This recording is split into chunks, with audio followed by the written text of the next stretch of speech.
Yeah. I'd like to call the Land Use Committee meeting together for February 17th, 2015. Welcome to everybody in the audience and welcome to those viewing at home. We're going to go very quickly here today. In fact, we probably will not go through the entire agenda because of time constraints that were forced on us by a very interesting informational meeting held earlier. So I would entertain a motion to approve the minutes of October 20th, 2014. So move, Anderson. Second. All in favor? Aye. Aye. Opposed? Motion carries. Our third item of discussion is a sump pump collection system with Andy Berg. Andy, continue. Well, good afternoon. I'm Andy Berg with the Public Works Engineering Division. Here to talk to you about the connection of sump pump collection systems.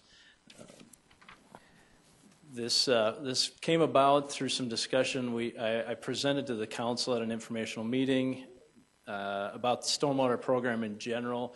One of the discussion points following the presentation was, why isn't connection to the sump pump collection system mandatory?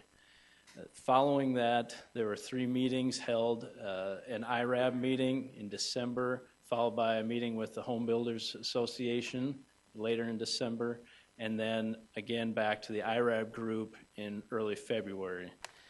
Basically, gathering feedback from the members of those committees and those groups on reasons they would like to see or not see mandatory connection for those systems. The collection system program began in 2005. Developers are responsible for installing the systems. Those costs to them are typically around $1,100 to $1,200 per home served. That is for installation of the trunk line that goes through the backyards or front yards and the manholes, the system that gathers that flow. And then the city reimburses them for the materials for that installation. So that cost they bear, $1,100 to $1,200, is the labor, the install costs, and then we pay for the materials. And through 2014, those reimbursements for materials is roughly $1.4 million that we've spent to put those systems in. A brief snapshot of the connections we've seen to date. When homes are built, anybody who pulls a permit to connect to the collection system, that number is reflected here. Over the last 3 years, we've been averaging about 16% of the homes connecting to that collection system when the home is built.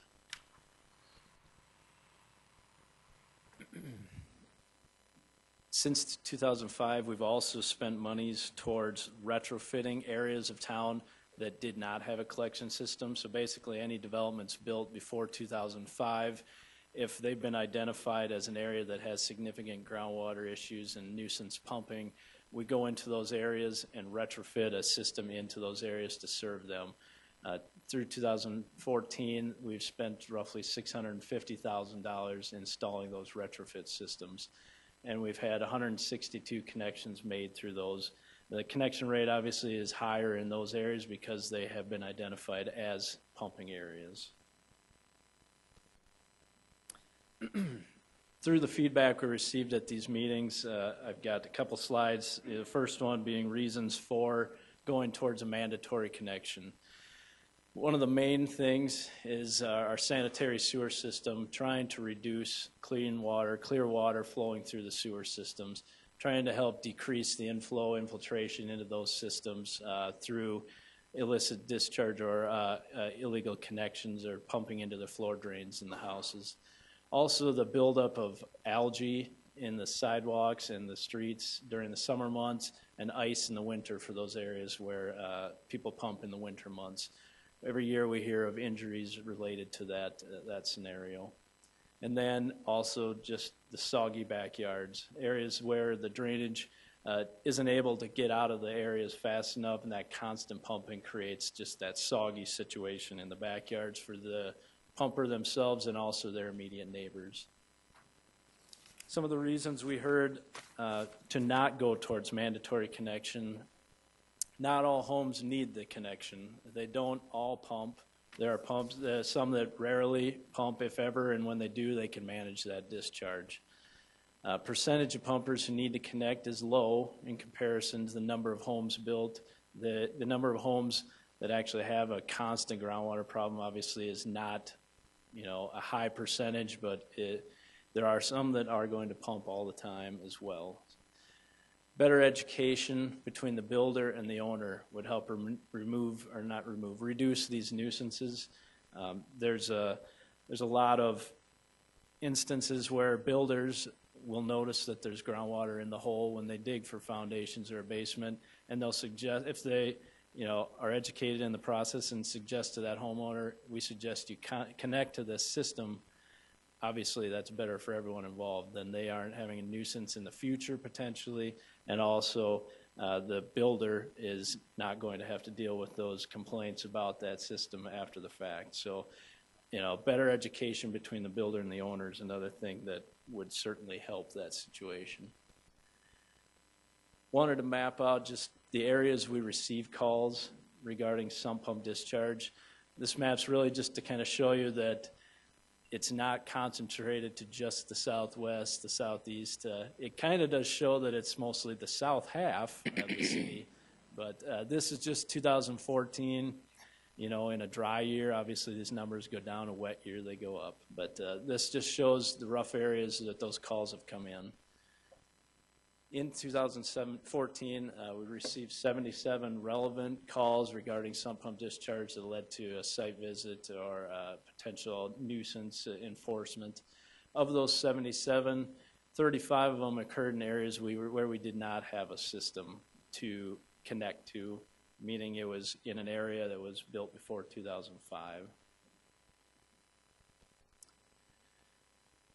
Mandatory connection for new homes.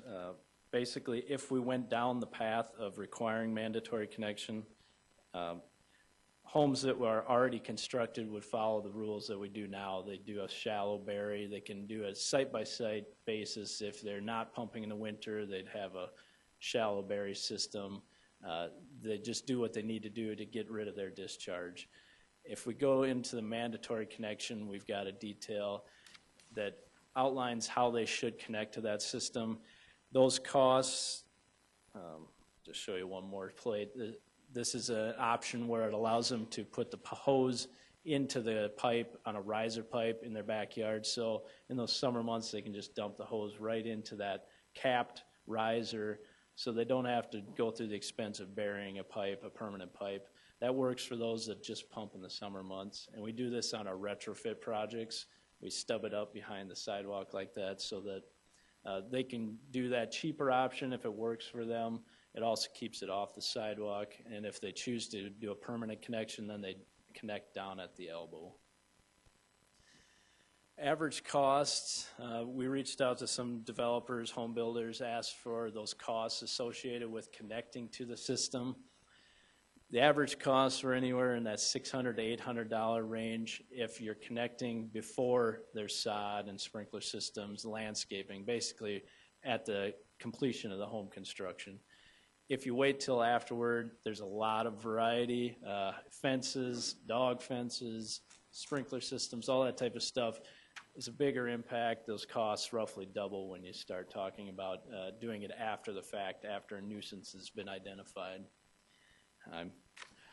In the spirit of time, I went through that very fast, but certainly want to open it up to questions now. And one last thing, I guess, purpose of bringing it forward to you now is to, explain where we've gone so far. But our hope is that we'll take the next 3-4 months, work with the industry, and get more feedback on what methods we could improve on now, better education, what are some things we could do to help get some of that nuisance removed, and then hopefully come back to this group at that time, and possibly still go forward with mandatory if that's what's necessary, but we want to see what options are out there and what will work with the industry and for us. So with that, I'll open it up to questions. Thank you, Andy.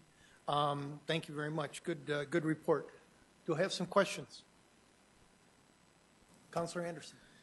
Andy, you stated a couple different times the cost here.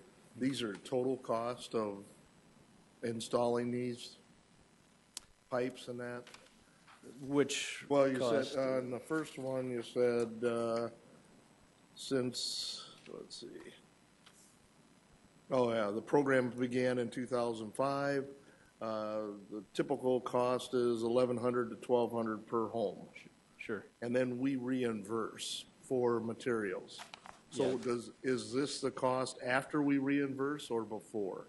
This cost is the cost to the developer for the labor and the actual installation of the system, not the materials. We pay for the materials, and that's the 1.4 million, and that's total from the beginning of the program in 2005 through 2014. The 1,100 to 1,200 per home is a today cost that we obtained from a builder. Okay. And then when we do the retrofits, that's totally on the city, correct? Yes, that's a city expense. The only cost to a homeowner is if they choose to connect, they pay for the service from their house out to our system. But we do the construction, installation, and obviously materials for those. Thank you. Councilor Staggers. Yeah, just to clarify, the 1,100 to 1,200 per home served, I understood that to be just the trunk line. Is that right?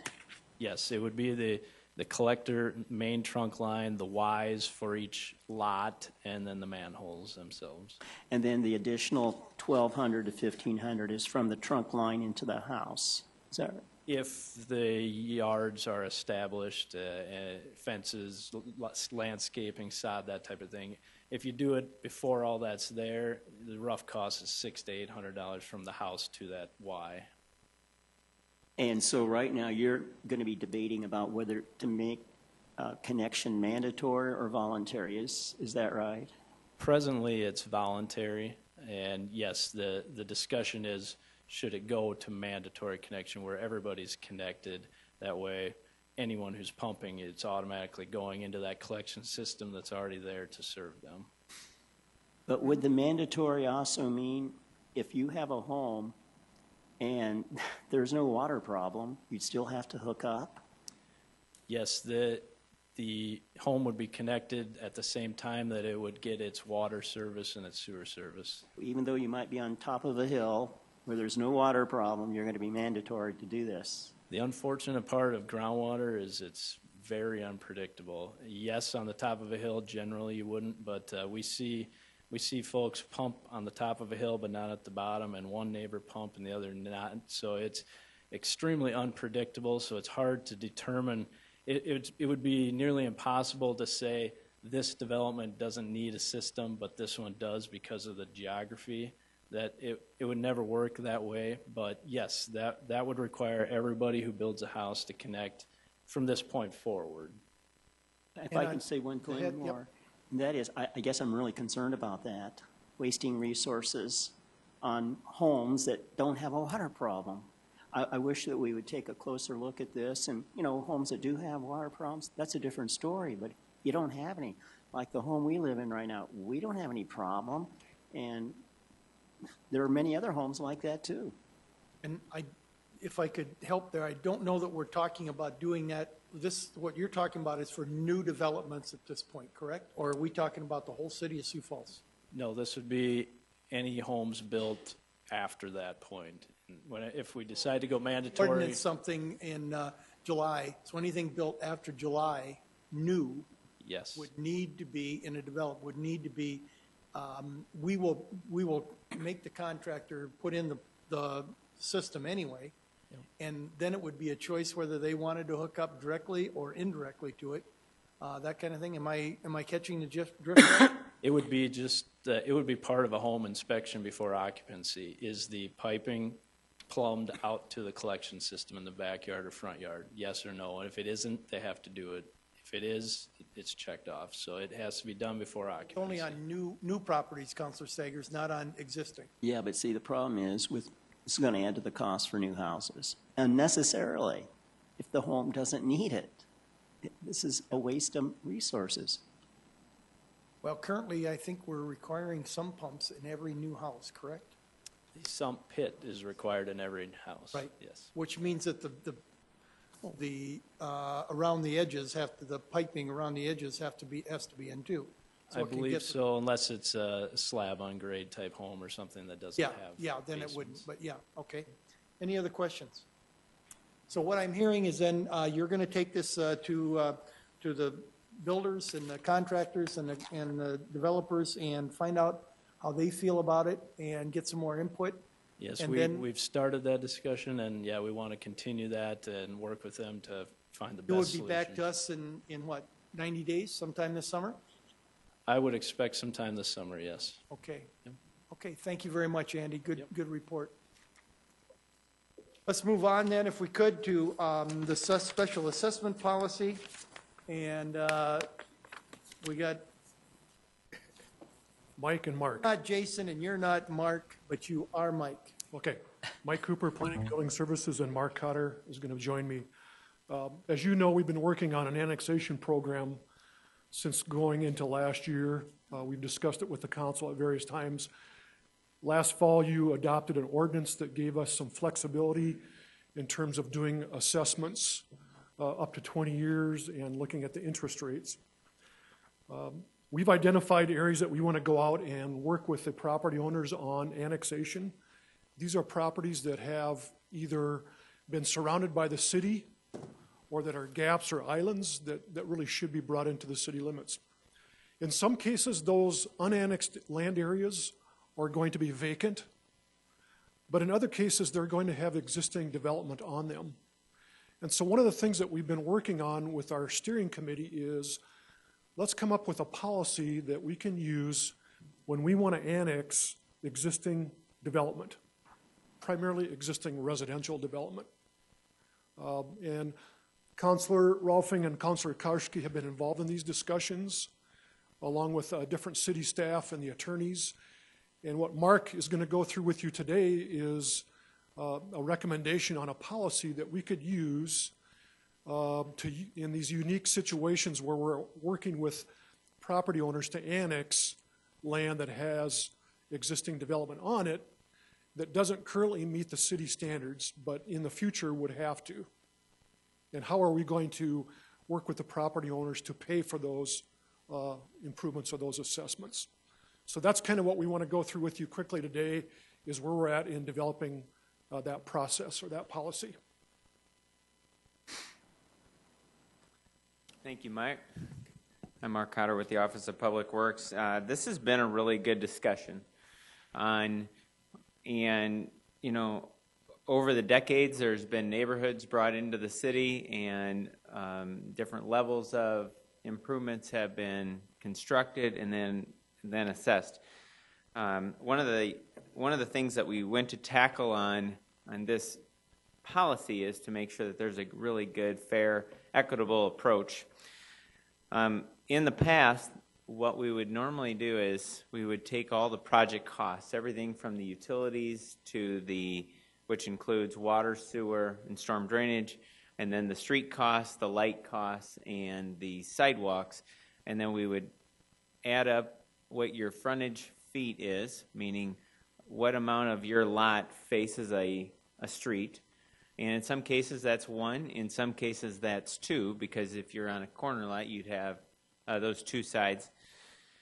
And took that policy, took a step back and said, let's take a fresh look at this. And so here's the approach that we think is a good, fair, equitable approach. So first of all, for storm drainage, so to dovetail off Andy's work, is on storm drainage, which includes collecting all the public water that runs down the street, but also the sump pump collection system. We've got some neighborhoods that have extensive sump pump collection costs. Those costs would all go into the storm drainage. That would be based on a square footage cost.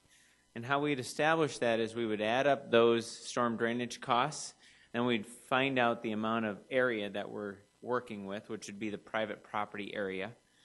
And you divide the cost with the total area to get your unit cost per square foot. And then you as a property owner could look and calculate what your area of your lot is.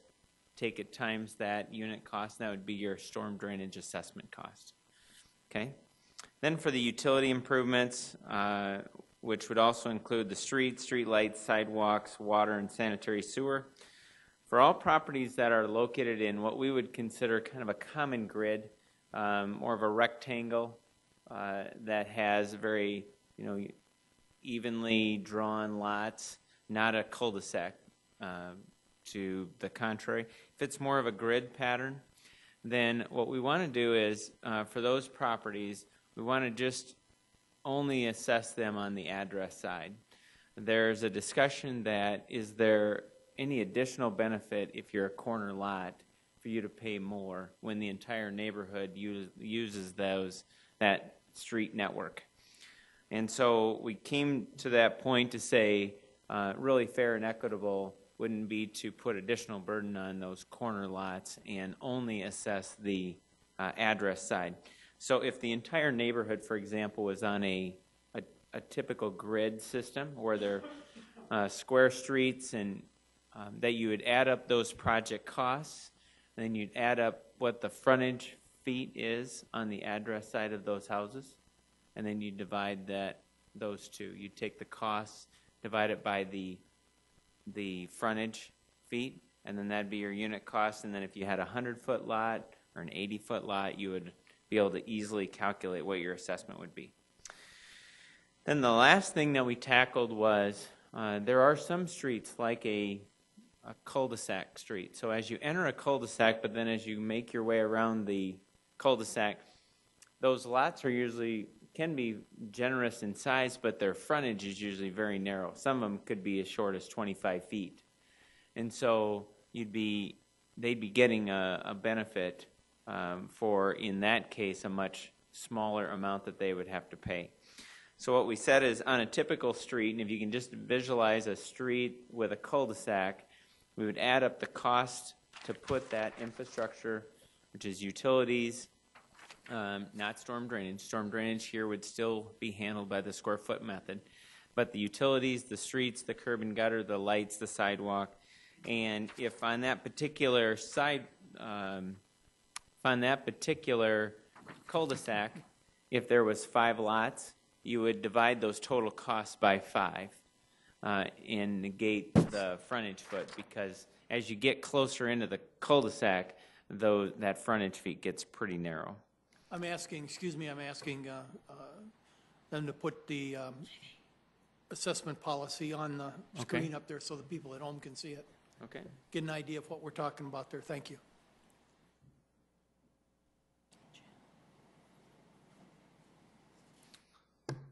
The graphics will help.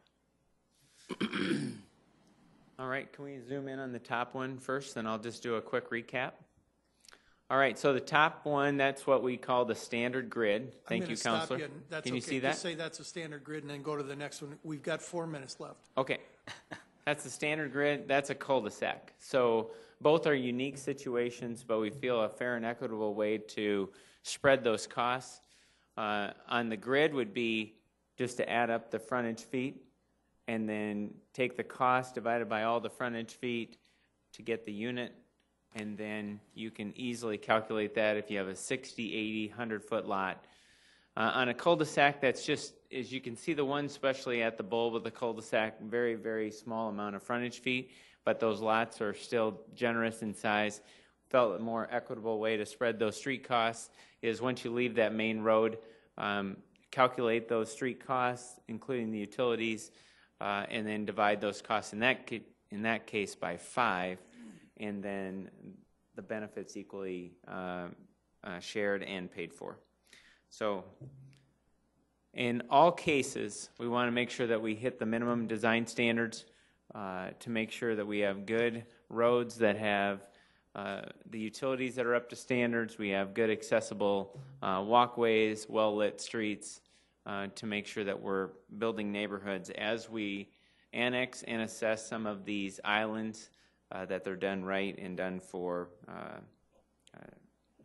with minimum design standards in mind. So, Counselor, that's our presentation. Are you looking for us to approve this or bring it forward to the council? Or are you going to put it in an ordinance form?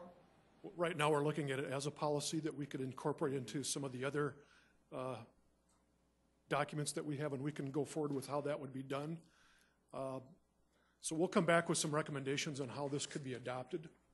But I guess just to recap, really what we're trying to do is establish a process that we can take to property owners when we go out and meet with them about how the annexation is going to work and the assessment. We do want it to meet the minimum engineering requirements because we think that's important.